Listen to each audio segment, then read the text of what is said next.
If you're watching this video, chances are you've realized you've made a mistake on your tax return and are looking to change it. Well, if that's you, I just want to start off by saying it's going to be okay. Take a deep breath and relax. I'm going to walk you through all the steps that we need to take to change our tax return. My name is Nick from Nick's Taxes.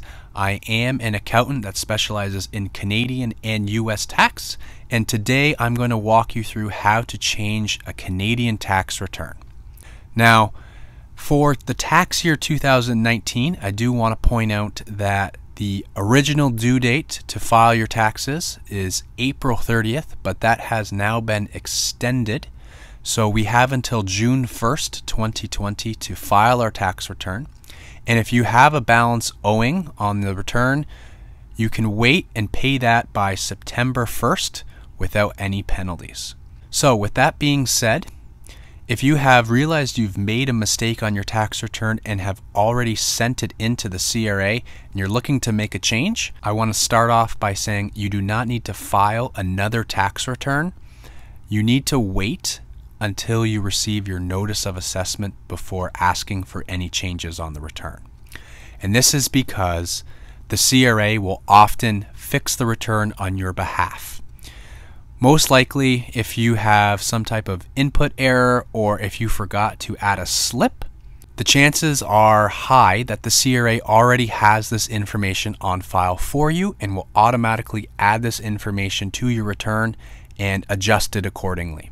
So for example, if you had multiple jobs throughout the year and you file the tax return and you forgot to add a T4, the CRA should have this T4 on file because your employer would have submitted that on your behalf. The CRA will notice that the T4 is missing on the tax return that you sent in and will add said income to your tax return and adjust the amount of taxes owed or the refund amount accordingly, and you will be issued that refund or you will have to pay that balance owing, whatever the result of the changes are, with that notice of assessment. Now, if you do receive a notice of assessment and you realize that the CRA didn't pick up on the mistake, or if you need to make a change that the CRA hadn't already changed for you, there are a couple options to do so. Now, generally, we can make a request to change a tax return for the tax year ending in any of the 10 previous calendar years. So, for example, if we're looking to change a tax return here in 2020, we must request that change for tax year 2010 or later for the CRA to consider our request to change. Now, with that being said, if you still need to make that change, there's a couple options, and the first option is online. And so we can use our CRA MyAccount to make certain changes to our income return. If you don't already have a CRA MyAccount, I did make a video on how you can set one up, and I will link that here. But there are some simple things that we can do online to change our return. Some of those things are changing our marital status, our address, our direct deposit information, and our email address. Now, there is a feature on the CRA MyAccount called Change My Return, and that allows us to make a change or an adjustment on one of our previous tax returns. Now, there are some limitations to this service, and if you have one of these issues, you cannot use the Change My Return feature on the CRA MyAccount.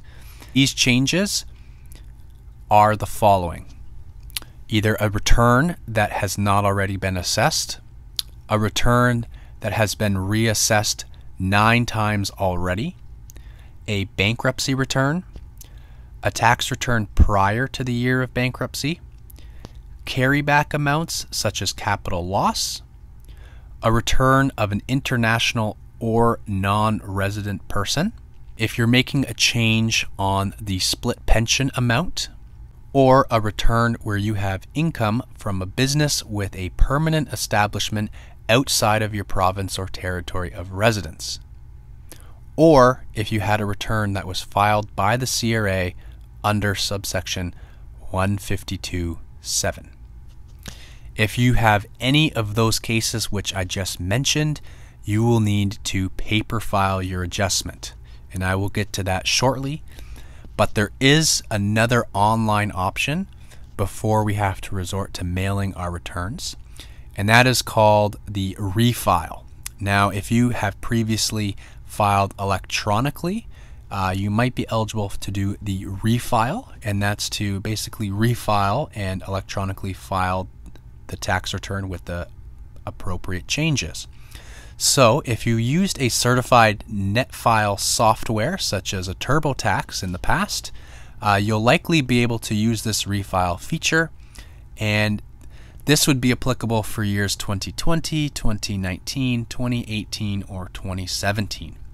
So I would go back to your certified software, and there's going to be a section on ReFile, and you would follow that information there to make the changes. It should be pretty straightforward, and then you'll be able to refile the tax return online. Now, if none of those options work for you, the next thing we have to do is mail in a completed T180J, and this is a tax return adjustment request. And where you're going to mail it depends on your tax center. So you're going to have to find out which tax center is yours based on where you live. All you have to do is search online the necessary tax centers and find out which one serves you. And so if you have a T180J that you need to file, you're going to input the request to make a change on the certain line, and then you're going to attach all supporting documents for the change, including those for the original assessment, unless you have already sent those to the CRA. Now, if you're making multiple T180J adjustment requests, the CRA asks that you send each return separately from any request that you're changing for another year. And they also ask that you send your current year return separately from any request to change a return for a different year. So once you send that in, either electronically or by mail, the CRA will try to process these adjustments within 2 weeks if you filed online, or within 8 weeks if you filed a paper return. Now, based on the adjustment, there will be either a new balance owing or a refund, and that information will also come out with a new assessment, which is called the CRA reassessment, because they are now reassessing the tax return. Also on this reassessment, it's going to show any changes that were made to the return, and there's going to be a paragraph explaining why the CRA did not make any changes you asked for, or if no changes were needed, if applicable. And that is it. That is how we request a change to our tax return. If you have any questions, please let me know in the comments below. I hope this information was useful for you and you have a little bit more insight on what to do next. So I'd encourage you to please do so as soon as possible, or if you're waiting, take a deep breath, relax until the CRA assesses your return first. No need to panic. So that's all for me for today. I'm Nick from Nick's Taxes. Happy taxing.